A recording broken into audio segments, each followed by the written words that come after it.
Hey everybody, it's Stacie Duffy here, your Denver Metro real estate resource, and today I want to talk about what makes a realtor angry or frustrates us.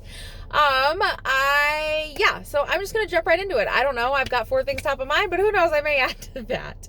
So I'm going to, and I'll say this is like a first time buyer video, maybe first time, second time buyer video, but just generally things that clients do that can really, really frustrate us. And I'll do this buyer specific. There's plenty for sellers too, because everyone has the crap they don't like about the job, right?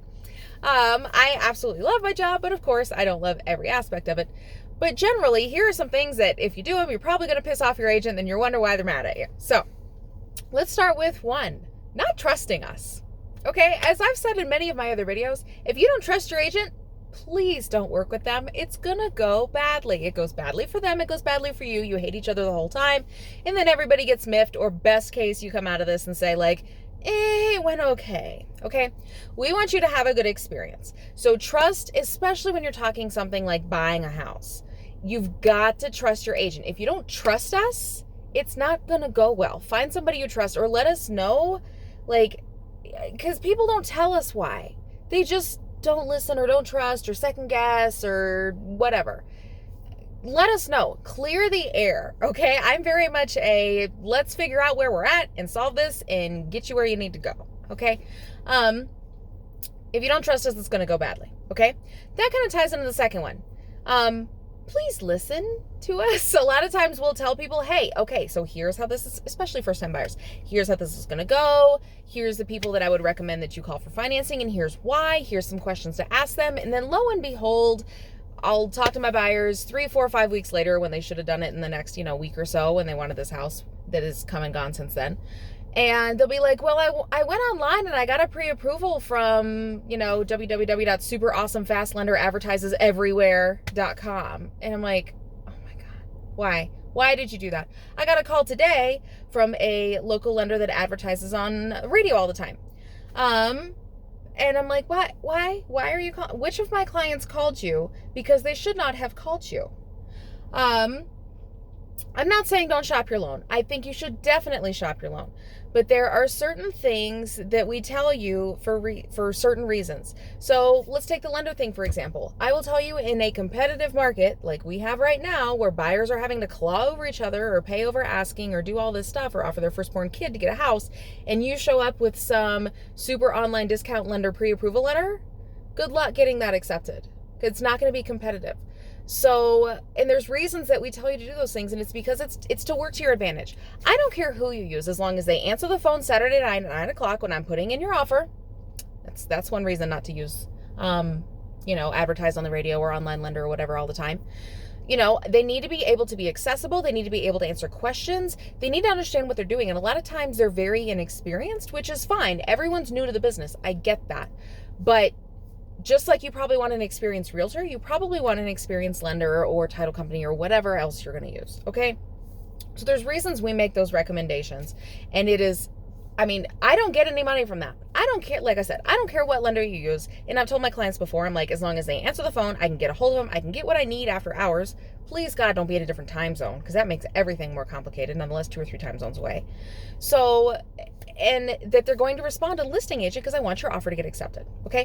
So when we give you advice or tell you to do things or tell you to go work on your credit or tell you to go do this or that, it's to help you accomplish your goals. And when you don't do it and call us 6 months later in the exact same situation or worse that you were in and we're frustrated, that's why. We want to help you. Help us help you. I tell people that all the time. You have to help me help you, okay? Okay, so I had to pause because I had to think of my other ones because I'm getting sidetracked. Another one is not being decisive. So, and no, it's really, really hard, especially in a fast-paced market, to have to make those decisions.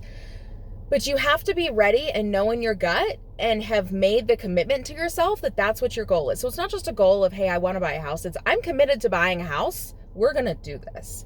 Because if you're waffling on the fence, not only does that give a seller a bad idea, it makes us feel like we're just wasting our time. Because a lot of people forget that, hello, most of us are going to work for free until we close. Okay, so we're oftentimes working for minimum 4 weeks, usually closer to 8, 9, 12 weeks. Some buyers, like, I've got a client right now that she calls me every 6 to 9 months for the last 5 years, guys, with the exact same situation because she's not listening. She's not doing what I'm telling her to do. And I can't help her. I can't. I would love to help her move. She wants to move. She won't do what I'm telling her to do, and she won't take those steps that she needs to get to a better place. Because there's some prep work that has to be done. It's not something you can just pull the trigger and do it tomorrow. And you can, but you pay a premium for that. You pay a lot of money for that. So let's take a little bit of time and save you a bunch of money. So it's being decisive and making sure that, yeah, this is what you want to do. The next morning when you call us and say, well, I slept on it. I don't really like it. Okay, cool. I get it. Things happen. Let's move on. You do that twice, I'm going to be really on the fence, guys. You do it 3 times, sorry. That means you're not committed to this process and you don't really know what you want. So being decisive, please don't be indecisive. Okay, and the last one, for now at least, because it's almost 5 o'clock and I go inside and get my kids and do all that stuff.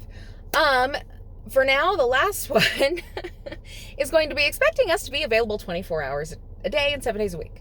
We are not doctors. No one is dying right now. Okay. If you need to find an agent that is available 24/7, let them know up front what your expectations are. And I'll link to another video where I'm talking about like knowing what your needs are and knowing how much you need to know and what help you need. Because not all of us are available. If you have kids, you get it. I have kids now. I didn't get it before. I get it now. I'm one of those people. So if you need an agent to show you property between 5 and 7 o'clock, make sure they don't have children under the age of 5 years old, nonetheless, multiple children. If you work crazy hours, find an agent that has hours that work with yours.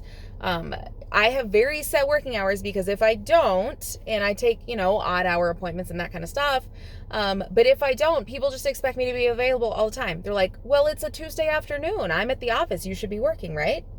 Okay, well, it's Sunday afternoon and I work during the week, so you should be working so I can look when I'm not working, right? So we're expected to work all the time. And people just think that we work all the time. And a lot of times we do because we love our job and we're workaholics and we don't have realistic work-life boundaries. A lot of us don't, and it's kind of the nature of the industry. But don't expect your agent to be like accessible all the time. If you're not sure when they can or can't do something for you, ask them. Be very clear on, here's when I need to go look at houses. Is that a time that works for you? If not, do you have someone that covers your business, or do you, should I work with another agent that has hours that work better with mine, or whatever, okay?